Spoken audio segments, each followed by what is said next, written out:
نہ کسی کی آنکھ کا نور ہوں نہ کسی کے دل کا قرار ہوں، جو کسی کے کام نہ آ سکے میں وہ ایک مشت غبار ہوں۔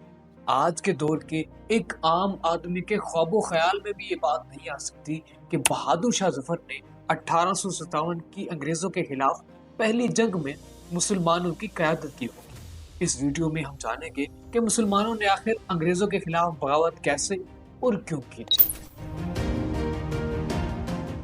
یہ 11 مئی 1857 کا دن تھا اور رمضان کی 16 تاریخ تھی۔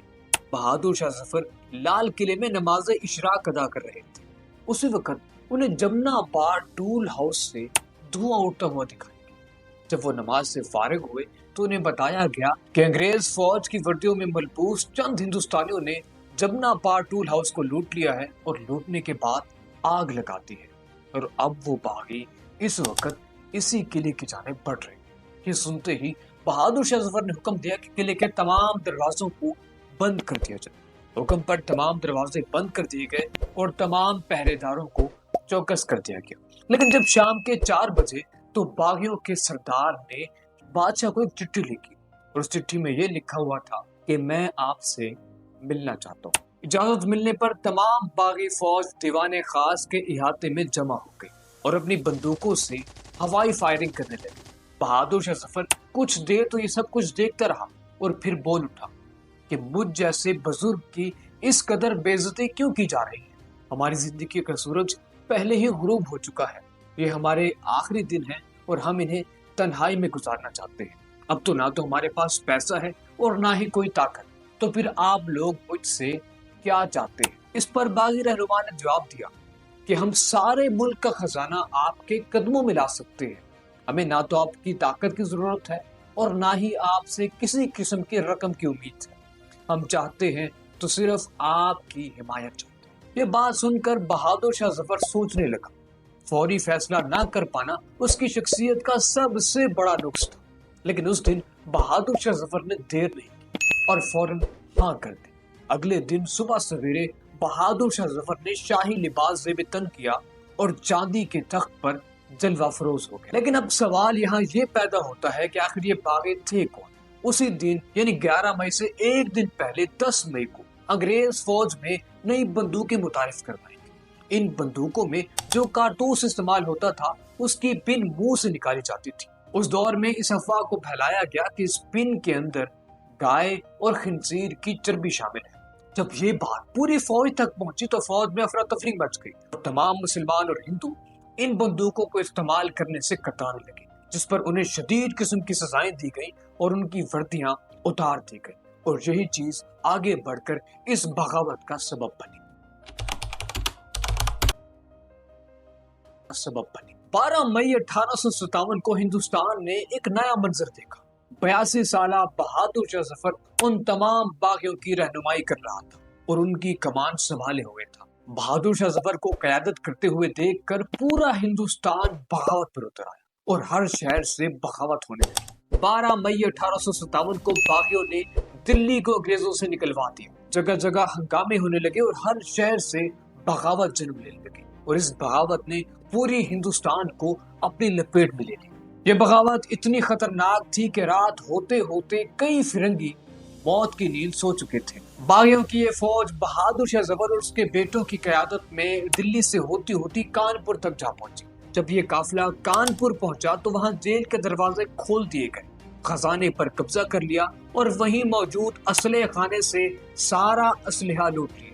یہیں سے بغاوت ہوتی ہوتی لکھنؤ تک جا پہنچی، مگر اس مرتبہ انگریزوں نے پلٹوار کرنا شروع کر دیا۔ جنرل ہینری کی قیادت میں انگریز فوج نے بادلی کے مقام پر اس بغاوت کو سختی سے کچل ڈالا، لیکن خدا کی کرنی یہ ہوئی کہ اس وقت برسات کا موسم تھا اور ہر طرف ہیضے کی وبا پھیل گئی، جس نے آن کی آن میں کئی انگریزوں کو نکل لی، اور انہی انگریز فوجیوں میں جنرل ہینری بھی شامل تھا، جو اس وقت ہندوؤں اور مسلمانوں کے لیے سب سے بڑا درد سر بن چکا تھا۔ اس وقت تمام ہندوستانیوں کا ایک ہی نعرہ تھا کہ انگریز کو ہندوستان سے باہر نکال۔ اسی موقع پر اور اسی بغاوت میں علماء ہند نے بھی اہم کردار ادا کیا۔ علامہ حق خیر آبادی، مفتی صدر الدین، سید کفایت اللہ کافی نے دلی کی جامع مسجد سے بیک وقت جہاد کے فتوے جاری کی۔ اسی تحریک میں شیخ طریقت مولانا رشید احمد گنگوہی مرتانہ وار انگریزوں کے خلاف لڑتے رہے اور اپنے مرشد حاجی امداد اللہ مکی کے ساتھ اس مارکے میں شامل ہوئے، لیکن پھر وہی ہوا جس کا ڈر تھا۔ بغاوت کرنے والوں کے قدم اکھڑنے لگے اور وہ دلی سے بھاگنے لگے۔ امبالہ سے آنے والی فوجوں نے اس طرح کا پلٹوار کیا کہ انگریز ایک بار پھر دلی میں داخل ہو گئے اور پھر سزاؤں کا وہ سلسلہ شروع ہوا جو تھم نہ سکا۔ 1857 کی بغاوت میں جس نے بھی شرکت کی تھی ان تمام شہریوں کو جبر کا نشانہ بنایا گیا۔ برسات اور شدید سردی کے موسم میں محلوں کو لوٹا گیا اور گھر کے تمام مردوں کو سرعام پھانسی لگا دی گئی۔ اسی دوران 19 سالہ اینڈریو ویبرٹ اپنے چاچا جارڈن کو خط لکھتا ہے اور کہتا ہے کہ میں نے اس سے پہلے کبھی بھی اس طرح کے بھیانک مناظر نہیں دیکھے اور میں خدا سے دعا کرتا ہوں کہ خدا کسی کو بھی اس طرح کی ہولناک مناظر نہ دکھائے۔ انگریز دلی میں داخل ہوئے تو بہادر شاہ ظفر کو گرفتار کر لیا۔ بہادر شاہ ظفر کو لال قلعے کے ایک کوٹھڑی میں معمولی قیدی کی طرح رکھا گیا۔ جارج کیمبل اپنی کتاب Memories of My Indian Career میں لکھتا ہے کہ بادشاہ کو ایسے رکھا گیا جیسے جانور کو پنجرے میں رکھا جاتا ہے۔ یہیں پر محمود فاروقی اپنی کتاب میں لکھتے ہیں کہ بادشاہ کو ایک ایسی جگہ رکھا گیا جہاں ایک جالی لگی ہوئی تھی۔ اس وقت کے تمام انگریز مرد، عورت اور بچے جوک در جوک آتے اور بادشاہ کو دیکھتے اور اس پر طنز و مذاق کرتے۔ اسی طنز و مذاق کو سہتے سہتے بہادر شاہ ظفر کو دلی سے رنگون منتقل کیا گیا، جہاں وہ اپنی زندگی کے آخری ایام گزارتے ہیں اور اپنی زندگی کی دکھ بھری شاعری لکھتے ہیں۔ ذرا تصور کیجئے کہ اس سے برا کیا ہوگا کہ تیموری جانشین اور ہندوستان کے بادشاہ کو ایک ایسی کوٹھڑی میں رکھا گیا ہے جہاں صبح و شام تمام انگریز مرد و عورت آتے ہیں اور اس کی ذات کا مذاق اڑا کر وہاں سے رخصت ہو جاتے ہیں۔ بادشاہ ان کے سامنے ایسے بیٹھا ہوتا ہے جیسے چڑیا گھر میں کوئی جانور نمائش کے لیے پیش کیا جاتا ہے۔ اسی دوران ایک معمول کا دن تھا۔ بادشاہ کو ناشتے کے لیے میز پہ بلایا جاتا ہے اور اس کے سامنے ایک بڑا سارا ٹرے رکھا جاتا ہے جسے ایک کپڑے سے ڈھانپا ہوا ہوتا ہے۔ جب بادشاہ اس ٹرے سے کپڑے اٹھاتا ہے تو اس کے اندر اس کے 4 بیٹوں کے سر قلم کیے ہوئے رکھے جاتے ہیں۔ دہلی کی فتح کے بعد انگریزوں نے شہری آبادی سے خوفناک انتقام لیا، سینکڑوں کو پھانسی لگا دی اور کئی نفوس کو گولیوں سے اڑا دی، ہندوستانیوں کو کوڑی کوڑی کا محتاج بنا دیا۔ قید کے دوران بہادر شاہ ظفر اور ان کی اہلیہ پر صرف 11 ٹکے خرچ کیے جاتے، نہ تو انہیں قلم دوات میسر تھی اور نہ ہی کوئی چیز لکھنے کی اجازت تھی۔ بہادر شاہ ظفر اپنی زندگی کی آخری شاعری دیواروں پر کوئلے سے لکھا کرتے تھے۔ اسی دوران 7 نومبر 1862 کو بادشاہ کی وفات ہوئی اور انہیں خفیہ طور پر دفنایا گیا۔